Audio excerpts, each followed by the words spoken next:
to recall election eve, right? I'm doing campfire. I'm doing some campfire. I'm just chilling out. I have signed up to volunteer to do some canvassing tomorrow. Um, and I am like everything I'm reading is saying that like we've got this. But please, please, please still vote. Like if you haven't voted, please still vote because anything like oh, I hate it when people do that when they like call the race early and then it like goes the wrong direction. So please, please, please still vote. Um, Apparently, I have a neighbor who's like really into horror films. I've been hearing a lot. I don't know if it's my downstairs neighbors or like across the street, but I've been hearing a lot of like bloody screaming at night for the last few nights in a row. Somebody's like doing some binge watching, I think.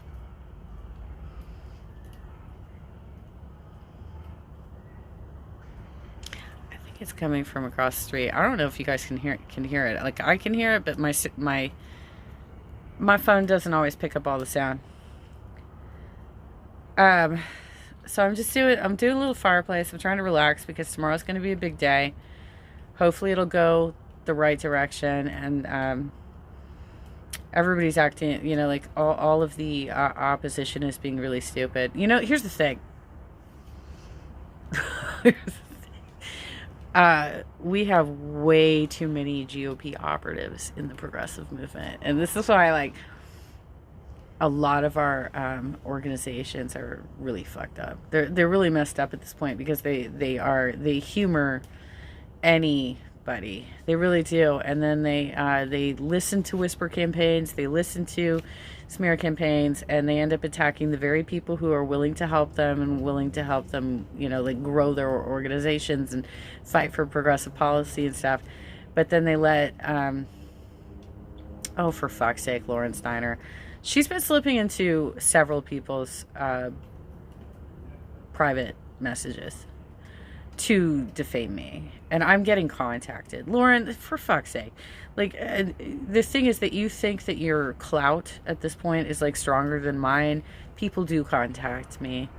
People do contact me when you do this bullshit, and they're like, "Hey, can I talk to you?" But like, have you thought about sitting down and having coffee with Lauren and trying to like work this out?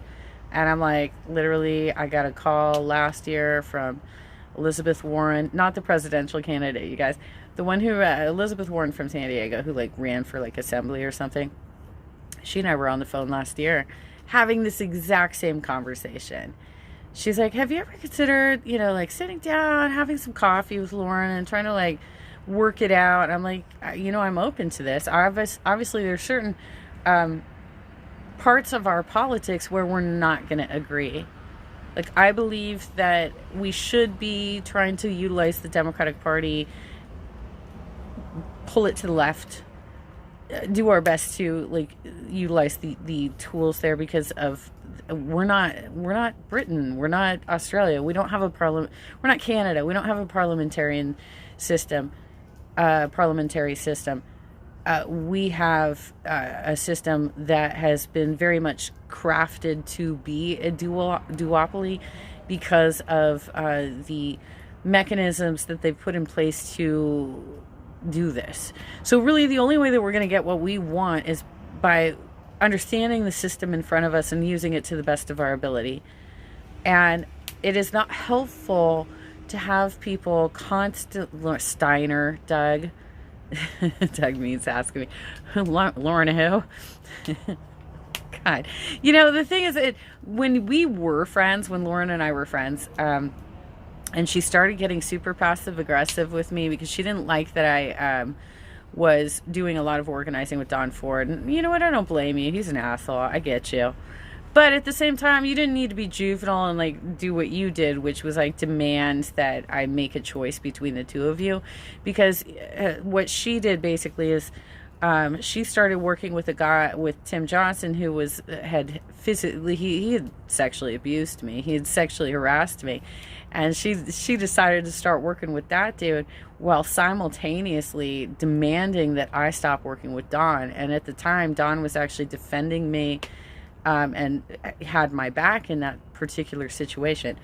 So it was kind of a no-brainer that, well, if you're going to force me to make a decision, then I'm going to stand by the dude who actually like is helping me right now. Neither, you know what though? There was no win. That was a no-win situation. Both of those people are assholes. They're both assholes. That was a no-win situation for me. I don't think it would have worked out one way or the other by being friends with either one of them, because they're so similar. They're both emotionally over the top. They're both vindictive. And the fact that I'm getting contacted over the last couple of days by people who are like, yeah, well, what's going on with Lauren? She's contacting me and pushing out the smear shit. God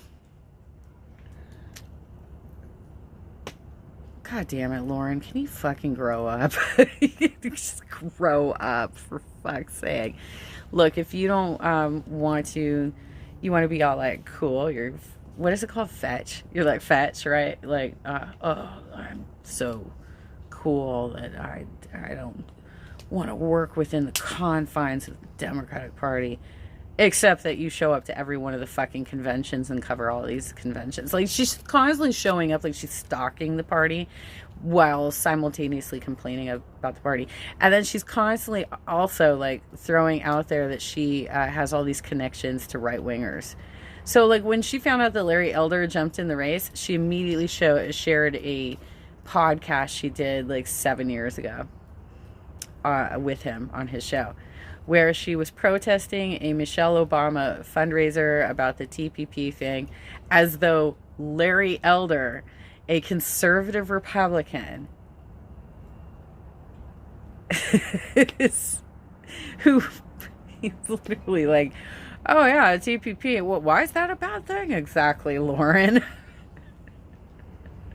Now I get it. You know, maybe you want to have a different audience. You want to explain things to people, but the fact that you're constantly getting on like Fox News and shit as a correspondent, and same with your buddy Jimmy Dore. It's like whenever he wants to drop something, like whenever he has a bad day on Twitter, all he has to do is call up Tucker Carlson and he can be on the show like in a couple hours.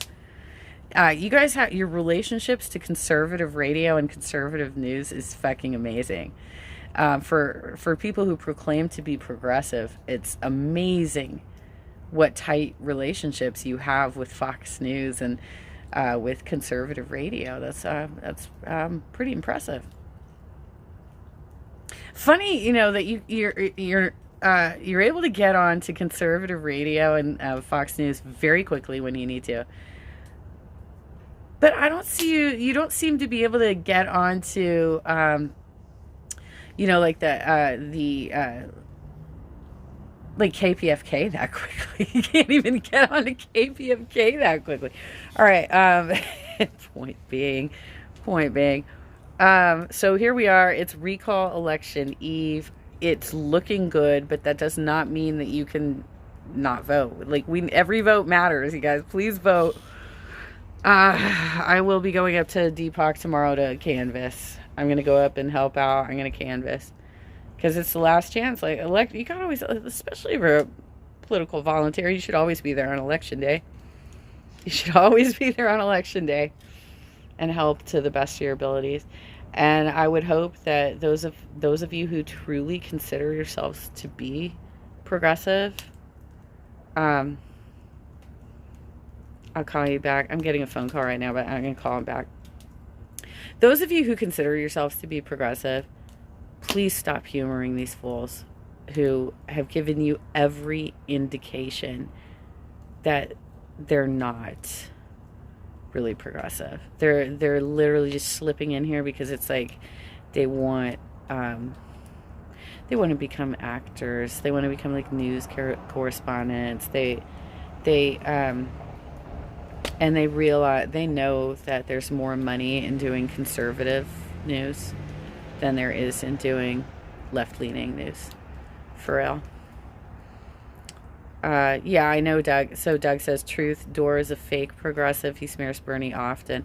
Yeah, he absolutely does. And the reason he does that is because he draws on the bitterness of progressives. Like, that's one of the things that, one of the reasons a lot of people were drawn to Bernie is because people are feeling pain, right? They're feeling the pain of, well, first off, when he was running in 2016, it was the crash of 2009. There was a lot of people who didn't quite recover, especially the millennials. And so he was providing solutions that would address the pain of this generation. I don't know about that, Kevin. Kevin is calling Steiner a Jewish neo-Nazi. I don't know if I'd go that far. She definitely has some bigotry going on, but I don't think it's fair to call a Jewish person a neo-Nazi, because she has said things in the past that indicate that she is understanding. Like, she's not one of these sort of fake sympathizers with it. Like, she has gone against the grain in the past, and that's why we were formerly friends. We were formerly friends, and she was one of the first people who was like coming out against the like lizard within my political community, who was coming out against like the lizard people sort of discussions, and that she was coming out against the whole people who were coming after the George Soros stuff, like, which those types of storylines, those sorts of narratives are neo-Nazi storylines. So I'm not gonna be dishonest about, like, I'm not gonna paint her to be worse than she is. I think she has enough faults all on her own without having to like assign stuff that doesn't really belong to her. You know what I'm saying? She's not that would be a mistake to say that. I think that she does have a healthy understanding of how Jews have been mistreated. I think she does have a healthy understanding of that. I disagree with her in a lot of political areas. And so she and I used to actually have some very interesting conversations and debates. We actually did have a kind of a fun friendship. We did, until she started getting very childish with me. And she has been very childish with me ever since. I just, to my mind, she is not really progressive. She's far more conservative than she thinks she is. And just because you have, just because, you know, you are against trade deals and stuff like that, does not make you a progressive. It doesn't. Just because you're against trade deals, actually being against trade deals is actually far more nationalistic, because you're like trying to protect jobs in America, right? Like, you're like, no, we can't have free trade because then we're losing jobs and so on and so forth. That's actually kind of a nationalistic perspective. It isn't necessarily a progressive perspective. I'm not saying it's good or bad one way or the other. But it kind of does, and maybe this is where you were going, Kevin, is that that idea of, well, we can't have any global trade deals because that's like, you're a globalist. And that does kind of tie into the whole lizard people, New World Order, conspiracy theory bullshit. But there is some valid reasons for having some economic regulations in place to actually protect our economy. But I don't know. I don't even know where to go with this. Basically, I don't know why anybody who proclaims themselves to be a progressive would be out there doing stuff like, well, look at me. I was on a podcast with Larry Elder. If you're going to share, first of all, if you're going to share that information, it should be very much, I want you to vote no on the recall. I did do this show. I had access to his audience. I was able to educate his audience years ago. I had this conversation with him, but what I know about this candidate is he's a terrible choice. And that's not at all what she said. That's not at all what she said on her webpage. Instead, she was like, look at me, I know Larry Elder. So what does that mean? Like, if Larry was to become governor, are you saying, oh, well, look at me, I'm so cool, I have access? It's the same bullshit that she did in 2018, when the day after I printed my article coming out and being honest about how Tim Johnson put his hands on me, the very next day she posts a picture of herself having lunch with Alan Dershowitz. This is like less than 12 hours roughly after she contacted me over a private message to ask me what I was writing about. She wanted a preview, and she gave me a stern warning saying that I couldn't write it. And that is one of the storylines they've been going with for the last 3 years. Is you're not allowed to talk about it. You're not allowed to talk about it. Since when did I lose my freedom of speech? I've always been allowed to talk about it. The fact that you guys keep trying to convince everybody that I'm not allowed to have a voice is fucking insane. Oh my God, even. 3 years they've been convincing people I'm not allowed to talk. Yeah, I am. I am allowed to talk. I have freedom of speech, bitches. I'm allowed to talk. And they've been throwing that shit at me for 3 fucking years now. You're not allowed to talk. And then Don started doing it too, because he's embarrassed about his behavior as well. So he tried to like mirror what they were doing. He's like, you're not allowed to talk about our trip. You're not allowed to talk about our road trip. No, you can't say anything negative about me. Nobody's allowed to say negative things about me. All right, Don. Whatever. I am allowed to talk about my experiences, folks. I'm sorry that if you behaved badly and you don't like the way that I reminisce about your bad behavior, too bad. That's too bad. Like if you didn't want people to speak ill of what you did, you shouldn't have done what you did. You shouldn't have done what you did. Yes, I have freedom of speech, and you can kiss my ass, basically. Okay, so it's recall election eve. Please, if you have not voted, please go vote. Most of the counties in California now have vote centers, so you can go to like probably the most, if you can't find your ballot, like say you lost it or whatever, you can probably go to the most convenient vote center in your county. It has to be in the county where you live.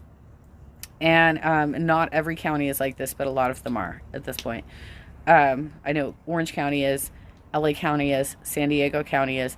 You can basically go to any vote center in your county, as far as I know. I don't want to like misinform you guys, but as far as I know, you can go to any vote center within your county.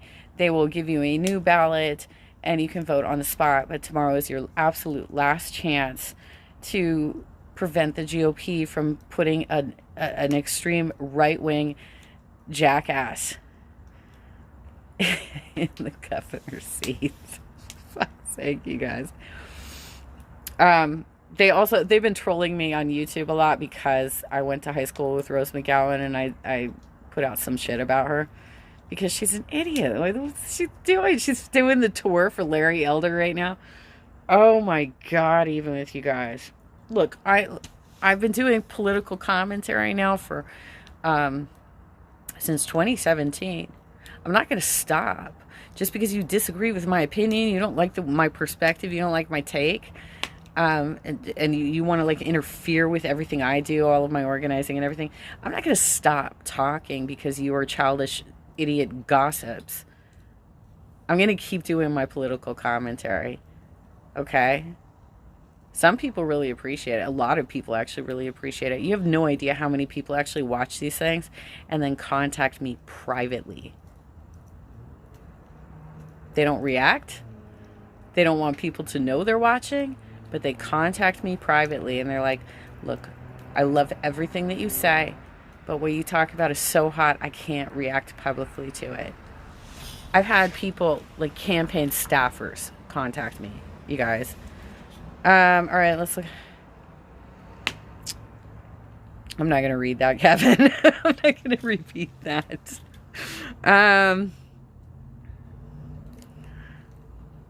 Well, they always do. Okay, so Kevin said, have you talked about how the doorknobs are voting with the Republicans?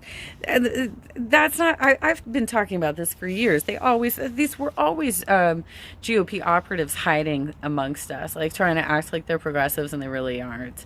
Like, I've been talking about that, like, especially the Convo Couch, because I had so much personal interaction with them in 2018. I pointed out years ago that they were GOP tools. And they always have been. And then they through like Carlos Marroquin, drafted up Jackson Hinkle to be a part of their knucklehead organization. I just did Niall and Kaja's show I was on for a little bit before my computer crashed. And I was just talking about how weird it is that Nick Brana keeps drafting people that like fucking know me, like they, have had personal interactions with me. It's so weird that it's almost like he must have like a sock account or something on my Facebook, and is like watching my calendar and watching who I'm interacting with and stuff, because I'm looking at like all the people around me who keep getting drafted up by the Movement for the People's Party and ending up in these really bad situations where they are embarrassing themselves because they think that I'm so edgy now that I'm like against the party and I'm like trying all these different new things, and they end up just looking like, oh my God. And Andrew Yang is hilarious. Andrew Yang added a bunch of us on Facebook back in 2018. None of us knew who he was, right? So Andrew Yang added like various burners throughout the country onto his Facebook friends list. I could totally like tag him right now, and this video would show up on his wall. Totally show up on his wall, you guys. So he added us. He started following us, and then he decided to run for president. And we were all organizing for Bernie at the time. And at some point, like I was writing something about him, and on Facebook, and I realized that the tag option came up, and then it was like the tag option comes up, and it shows that like your friend Andrew Yang or whatever. I'm like, oh my God, he's on my friends list. This is a fucking presidential candidate. He's on my friends list. And then I looked at mutuals, and I'm like, oh fuck, like he knows like 60 people that I know, and they're all across the country. And so I went to like the section where you can like look back to like how long you've been friends, and I saw that he added me somewhere around like June or July of 2018 is when he added me as a friend. And I was like, dude, where did this guy come from? Where did he come from? He doesn't have any protections on his Facebook wall, by the way. So for those of us who are on the friends list, we can tag him and go instantly to his wall. We're right there. Like he has, at least last I checked, he had no protections on. We go immediately to his wall. So Andrew Yang, hilarious. He was never a Democrat either. He's a libertarian, just like they are. He's a libertarian. So, but he's a more rational libertarian. He's like not crazy like them. Well, he is in his own way. He's got his own little quirky things going on, right? So he recently announced that he's going to start a third party, and it's going to when he starts this third party, it's going to coincide with a book deal. So he's totally a capitalist, you guys. He's absolutely. But the funny thing is, the Movement for the People's Party is super pissed at him right now because he's stealing their thunder, you guys. He's stealing their thunder. It's hilarious. It's hilarious. Yang gang. All right. Well, anyway, please go vote no on the recall.